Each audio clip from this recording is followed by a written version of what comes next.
તમે કૃષ્ણ પાસેથી ફક્ત એક જ ચીજ માંગી શકો તો એ કઈ હશે? જે નરસિંહ મહેતાએ કીધું કે જે મીરાબાઈએ કીધું કે હરિના જન તો મુક્તિ ન માગે, માગે જન્મો જન્મની પ્રીત. એટલે દરેક જન્મની અંદર એની ભક્તિ મળે, એની પ્રીત મળે. તો તમને મુક્તિ બી નથી જોઈતી કૃષ્ણ ના. ભક્તિ માટે?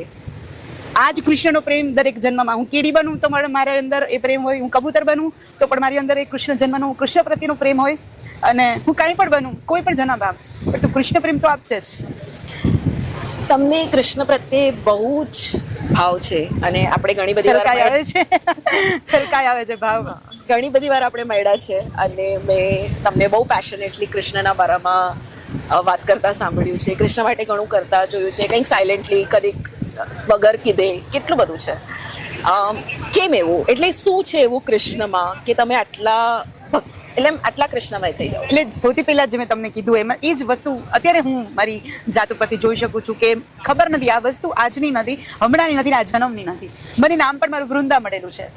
એ નામ તો આપણે પાડ્યું જ ના હોય, નામ તો કોઈએ પાડેલું હોય. હવે વૃંદા સૌથી મોટી વિષ્ણુ ભક્ત હતી, કૃષ્ણ ભક્ત હતી, અને તમે જાણો જ છો કે કદી ભગવાન તુલસીના પત્તા વગર જમતા નથી એમ. અને ઓલું પેલું છે ને કે શ્યામ તમે તુલસીના પાંદડે તોલાણા એમ. એટલે કૃષ્ણ વિશે આ કદાચ મારું ઘણા બધા ગત જન્મોનું આ બધું લેણું છે.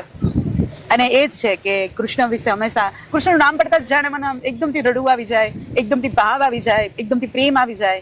ક્યારેય પણ બહુ ખુશ હોઉં તો મને એવું લાગે કે ક્યાંક તો હરિકૃપા છે, કૃષ્ણ કૃપા છે કે યાર આવી સારી વાત મને મળી. જ્યારે બહુ ના ખુશ હોઉં, જ્યારે હવે તો બહુ જ રેર કેસમાં એવું થાય છે કે મને કંઈ ન ગમતું હોય કે હું ના ખુશ હોઉં, બહુ જ રેર કેસમાં. પણ એ હોય ને તો પણ મને એમ થાય કે હા બરાબર, હવે કૃષ્ણને યાદ કરવાનો સમય આવી ગયો છે.